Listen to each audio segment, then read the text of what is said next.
ఖమేనీని ఆయన ఆఫీస్లోనే అంతం చేసింది అమెరికా ఇజ్రాయెల్ దళాలు. ఖమేనీ బంకర్లలో దాక్కున్నారంటూ అంతకు ముందు ఒక ప్రచారం జరిగింది. ఎప్పుడైతే దాడులు ప్రారంభమయ్యాయో వెంటనే అక్కడ భద్రతా దళాలు ఖమేనీని బంకర్లలోకి తీసుకువెళ్లిపోయాయన్న వార్తలు మనం చూసాం. అయితే బంకర్లలో కాదు, ఆయన ఆఫీస్లోనే అంతం చేశామని చెప్తోంది అమెరికా ఇజ్రాయెల్. ఖమేనీ బంకర్లలో దాక్కున్నారంటూ జరుగుతున్న ప్రచారం అవాస్తవమని, ప్రచారానికి విరుద్ధంగా యుద్ధ సమయంలో ఆఫీస్లోనే ఉన్నారు ఖమేనీ అని చెప్తున్నారు. సుప్రీం లీడర్ ఆచూకీని ఖచ్చితంగా పసిగట్టింది Israel intelligence. Iran defence system ని ఛేదించింది అమెరికా మిలిటరీ.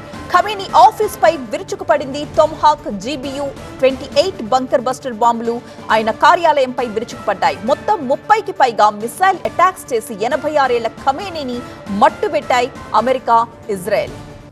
మా ప్రతినిధి గోపి మరింత సమాచారం అందించడానికి ఇరాన్ ఎంబసీ దగ్గరే ఉన్నారు. గోపి, ప్రస్తుతం అక్కడ ఇండియన్ సిచ్యువేషన్ ఎలా ఉంది? ఖమేనీ అంతం వరకు అక్కడ పరిస్థితి ఒక ఎత్తు అయితే ఆయన అంతం తర్వాత మరొక ఎత్తు అన్నట్లుగా మారిపోయింది. నెక్స్ట్ పరిణామాలు ఏ విధంగా ఉండబోతున్నాయి?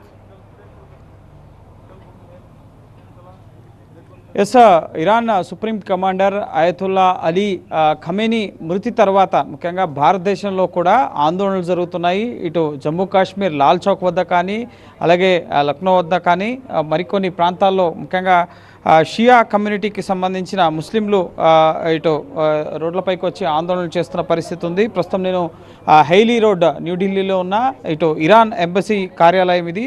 సో ఇక్కడ ఇరాన్ జాతీయ పతాకానికి సంబంధించి ముఖ్యంగా సంతాప 40 రోజుల పాటు సంతాప దినాలుగా ప్రకటించడం జరిగింది.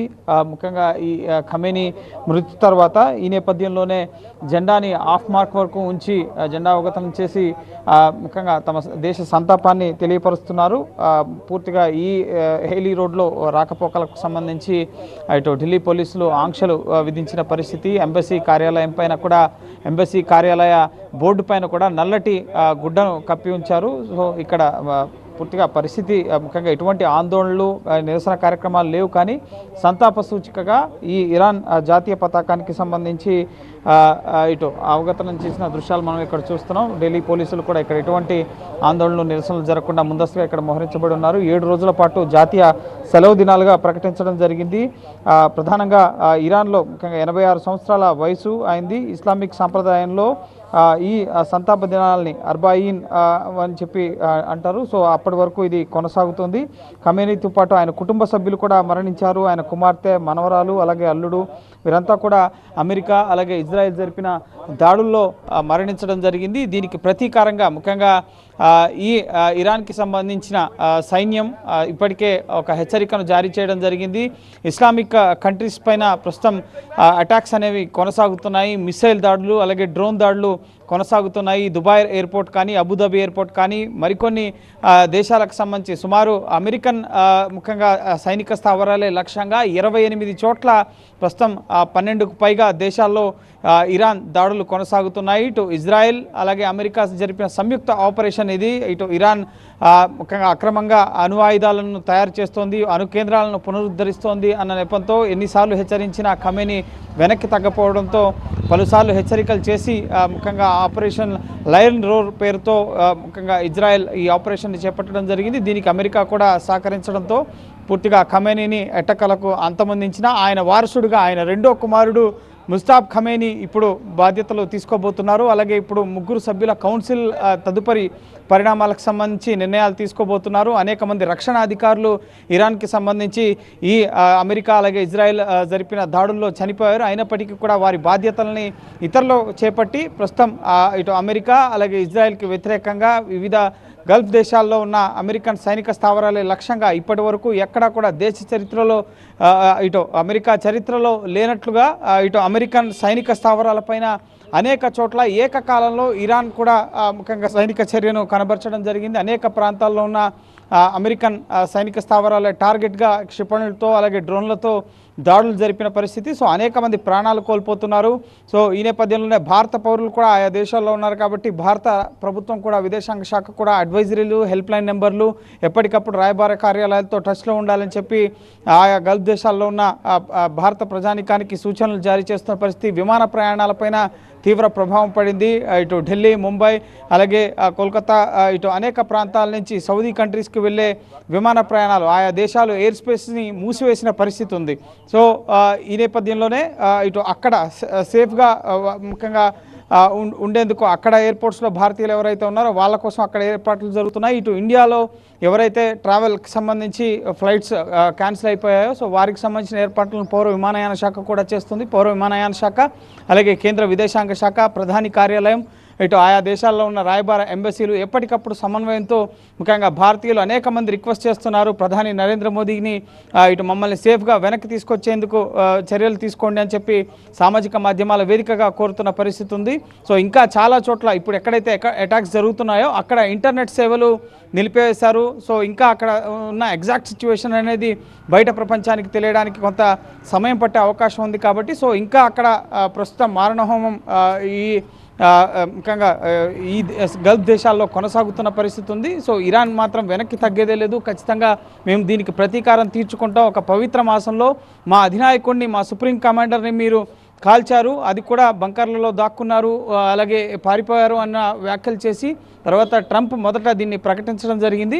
సో ఖచ్చితంగా దీనికి ప్రతీకార చర్య యుద్ధాన్ని మీరు మొదలుపెట్టారు, మేము ముగిస్తాం, ఊహించని రీతిలో మా ప్రతీకార చర్య ఉంటుంది అని చెప్పి ఇప్పటికే ఇరాన్ ముఖ్యంగా భద్రతా బలగాలు హెచ్చరికలు జారీ చేసి ప్రస్తుతం అమెరికా సైనిక స్థావరాలు ఏ దేశాల్లో గల్ఫ్ దేశాల్లో ఏర్పాటు చేసుకున్నాయో సో ఆ దేశాలే ప్రధాన టార్గెట్గా ప్రస్తుతం అటాక్స్ కొనసాగిస్తున్న పరిస్థితి. ఈ నేపథ్యంలోనే సామాన్య ప్రజానికం కూడా కొన్ని చోట్ల ఎయిర్పోర్ట్ల వద్ద, అలాగే స్కూల్స్, పబ్లిక్ ఏరియాస్లో కూడా ఈ క్షిపణులు, డ్రోన్లు ఇవన్నీ కూడా ముఖ్యంగా మారణహోమాన్ని సృష్టిస్తుండడంతో అక్కడ కూడా అనేక మంది చనిపోతున్న పరిస్థితి. సో దీనికి సంబంధించిన అప్డేట్స్ ఎప్పటికప్పుడు మనం TV9లో చూస్తున్నాం. సో ఖచ్చితంగా ఇంకా ఈ వార్ ఎస్కలేషన్ అయ్యే పరిస్థితులు ఇంకా కనిపిస్తున్నాయి. ఖమేనీయే తమ టార్గెట్ అని చెప్పి ట్రంప్ ప్రకటించారు. కానీ ఖమేనీ అంతమైన తర్వాత కూడా ఆయన మరణానికి ముందస్తుగా తన వారసుడు ఎవరు అన్న అంశానికి సంబంధించి కౌన్సిల్ సభ్యులతో చర్చించి ఒక నిర్ణయం అలీ ఖమేనీ తీసుకున్నారు. ముజ్తాబ్ ఖమేనీకి తన తదుపరి బాధ్యతలను అప్పగించాల్సిందిగా కూడా ఆయన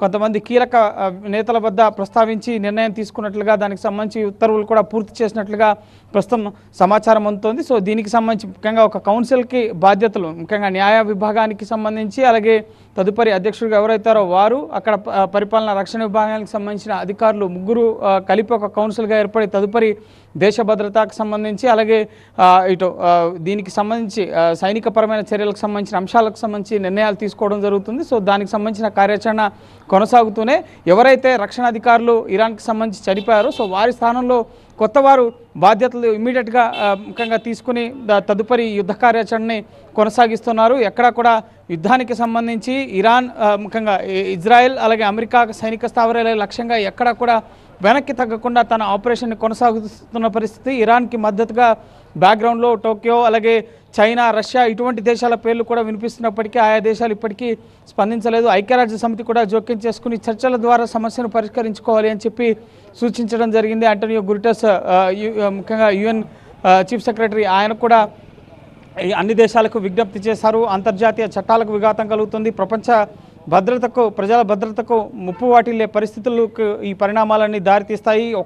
3 దేశాల మధ్య ఉన్న కాన్ఫ్లిక్ట్ అనేది ఇప్పుడు 10-15 దేశాలకు పైగా ముఖ్యంగా ఆయా దేశాలపైన ఇరాన్ దాడులు చేస్తున్న పరిస్థితి కాబట్టి సో పెద్ద సంఖ్యలో ప్రజల ప్రాణాలు కోల్పోయే అవకాశం ఉంటుంది. అలాగే అన్ని దేశాలు కూడా ఈ వార్లో ఇన్వాల్వ్ అయితే కనుక సైనికపరమైన చర్యలు ప్రతి దేశం కూడా మొదలు పెడితే కనుక ఖచ్చితంగా ఇది ఇంకా ఎస్కలేట్ అయ్యే అవకాశం ఉంటుంది. కాబట్టి సో UN సెక్యూరిటీ కౌన్సిల్, ఐక్యరాజ్య సమితి కూడా ఎప్పటికప్పుడు పరిస్థితిని మానిటర్ చేస్తుంది. అలాగే భారతదేశానికి సంబంధించి ముఖ్యంగా భారతీయులు సుమారు 1 కోటి మంది వరకు కూడా ఈ గల్ఫ్ దేశాల్లో జీవనోపాధి కోసం, ముఖ్యంగా ఉద్యోగాల కోసం వెళ్ళిన వారంతా కూడా అక్కడ ఉన్నారు. కాబట్టి సో వాళ్ళ భద్రతకు సంబంధించిన ఆలోచనను కూడా భారత ప్రభుత్వం చేస్తుంది. అందులో భాగంగానే ఎంబసీలతో టచ్లో ఉండాలని హెల్ప్ లైన్ నెంబర్స్ ఏర్పాటు చేయడం, సో ఇవన్నీ కూడా చేస్తోంది. ఇక తెలుగు రాష్ట్రాలకు సంబంధించి కూడా ఇక్కడ ముఖ్యంగా ఇరాన్, ఇజ్రాయెల్, ఇక్కడ జరుగుతున్న పరిణామాల విషయంలో తెలుగు రాష్ట్రాలకు సంబంధించి కూడా చాలామంది మెడిసిన్ విద్యను అభ్యసించేందుకు కానీ, లేక అక్కడ లేబర్గా కన్స్ట్రక్షన్ ఫీల్డ్లో కానీ, ఇతర డ్రైవర్లుగా పనిచేసే వాళ్ళు కూడా చాలామంది అక్కడ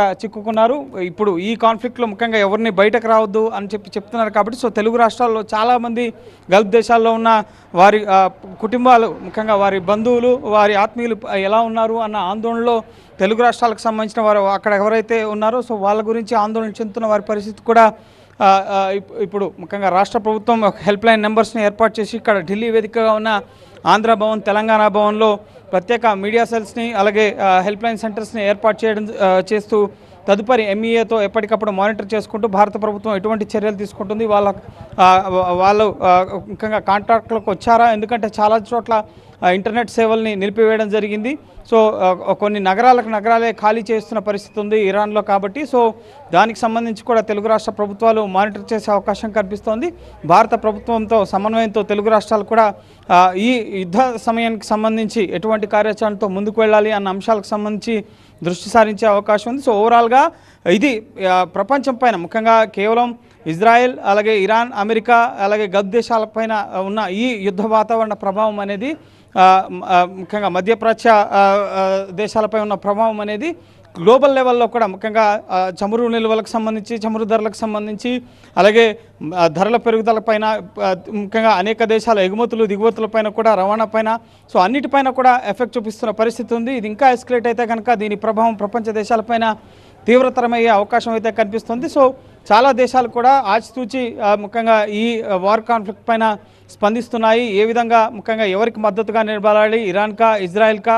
సో అమెరికా చెప్తున్నట్లుగా ఇరాన్ ప్రపంచానికి ముప్పుగా మారుతూ అణ్వాయుధాలని తయారు చేస్తుంది అన్న కోణంలో సో ఎవరికి మద్దతుగా ఉండాలి అన్న విషయంలో కూడా ప్రపంచ దేశాలు ఆచితూచి వ్యవహరిస్తున్న పరిస్థితి ఉంది. కాబట్టి సో ప్రస్తుతం భారత ప్రభుత్వం కూడా అక్కడ జరుగుతున్న ఈ యుద్ధానికి సంబంధించి ఆచితూచి స్పందిస్తున్న పరిస్థితి ఉంది. ఇప్పటి వరకు ఎవరి పక్షాన తాము ఉన్నాము అన్న దానికి సంబంధించి అయితే అధికారిక ప్రకటన చేయలేదు. కానీ ఇటు ప్రతిపక్ష నేత రాహుల్ గాంధీ అక్కడున్న భారతీయుల భద్రత పట్ల, రక్షణ పట్ల ప్రభుత్వం చర్యలు తీసుకోవాలి అని చెప్పి కేంద్ర ప్రభుత్వాన్ని కోరడం జరిగింది.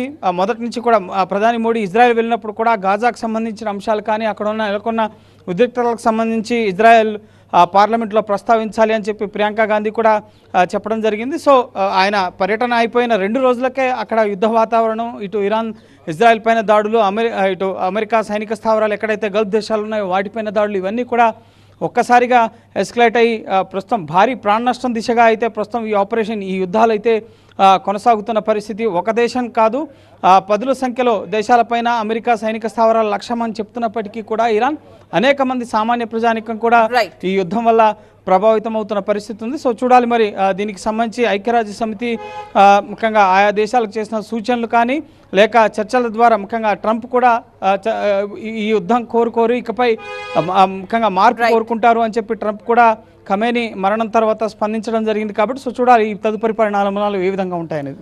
Right, thank you Gopi.